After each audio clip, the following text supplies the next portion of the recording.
आज से लगभग 327 साल पहले स्पेन समुंदर का राजा था। साउथ अमेरिका पर उसका कब्जा था और उसके जहाज दुनिया के कोने कोने से दौलत खींचकर तिजोरियां भर रहे थे। इसी दौर में स्पेन के एक शिपयार्ड में एक ऐसा जहाज तैयार हो रहा था जो सिर्फ एक जहाज नहीं था बल्कि स्पेन की ताकत था। नाम था सैन जोस।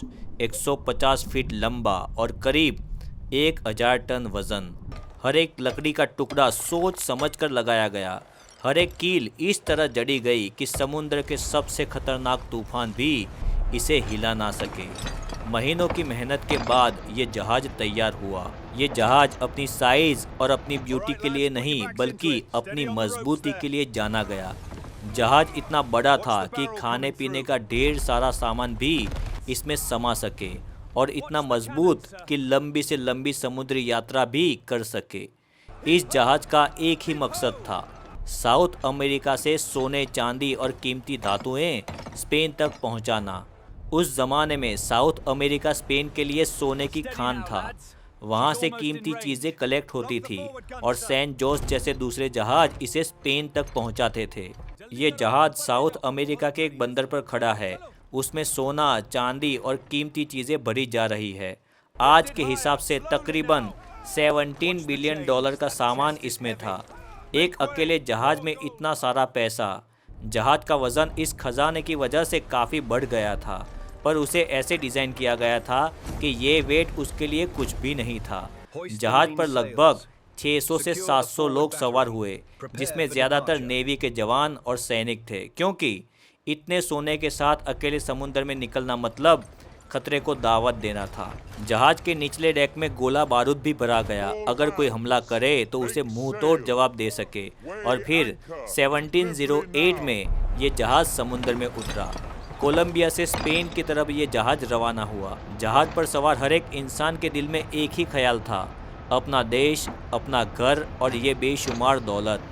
जहाज तेजी से आगे बढ़ रहा था। समुद्र शांत था। तभी दूर कुछ धुंधली सी आकृतियां दिखाई दी। ये है ब्रिटिश नेवी। उन्हें खबर मिल चुकी थी कि जहाज में सोना है और वो भी बहुत ज़्यादा है। वो घात लगाए बैठे थे, इंतज़ार कर रहे थे बस उस लम्हे का जब सैन जोस उनकी रेंज में आ जाए। मकसद साफ था, सारा गोल्ड लूट लो। जहाज के कैप्टन ने जब ब्रिटिश जहाज़ों को दूर से देखा, उसने फौरन समझ लिया कि ये जहाज उस पर हमला करने वाले हैं। उसने तुरंत ही अपनी तोपें तैयार की, सिपाहियों को हथियार दे दिए और एक पल में वो जहाज लड़ाई के लिए तैयार हो गया। धीरे धीरे ब्रिटिश जहाज स्पेन के जहाज के पास आ गया और फिर लड़ाई शुरू हो गई। समुद्र में लहरें उठी और तोपें गरजने लगी, जिससे आसमान गूंज उठा। एक तरफ गोल्ड को चुराने वाले और दूसरी तरफ गोल्ड को बचाने वाले। दोनों ओर से गोले बरस रहे थे और तभी एक ब्रिटिश गोला सीधे सैन जोस के बारूद खाने में जा लगा और बारूद में चिंगारी लग गई। फिर एक भयानक विस्फोट हो गया। जहाज जलने लगा। देखते देखते ही 1000 टन का वो विशाल जहाज, जिसमें 600-700 लोग सवार थे और अरबों का खजाना भी था, सब कुछ कैरेबियन समुद्र की गहराइयों में समा गया। जहाज पर सवार 600 से 700 लोग मारे गए। ब्रिटिश जहाज को भी कुछ नहीं मिला। सोना जहाज के साथ डूब गया। एक ऐसी तबाही जिसमें कोई नहीं जीता। इस जहाज के डूबने के 307 साल बाद यानी कि 2015 में कोलंबियन सरकार ने ऑफिशियली अनाउंस किया कि जहाज मिल गया है। एक इंटरनेशनल मरीनिटी आर्कियोलॉजिकल टीम ने सोनार टेक्नोलॉजी और अंडर वाटर ड्रोन की मदद से उस जगह का पता लगाया जहां सैन जोस सदियों से सो रहा था। गहराई थी 600 मीटर यानी कि लगभग 2000 फीट। इतनी गहराई पर पहुंचना और वहां से कुछ निकालना टेक्निकली बेहद मुश्किल और एक्सपेंसिव काम है, पर जब खजाना अरबों का होता है तो हर कोशिश की जाती है। रिसर्चर ने जब मलबा देखा, उनकी आंखें फटी की फटी रह गई। सोने की ईंटें, चांदी के सिक्के, बेशुमार दौलतें, सब कुछ वहां था। पर कहानी यहीं खत्म नहीं हुई।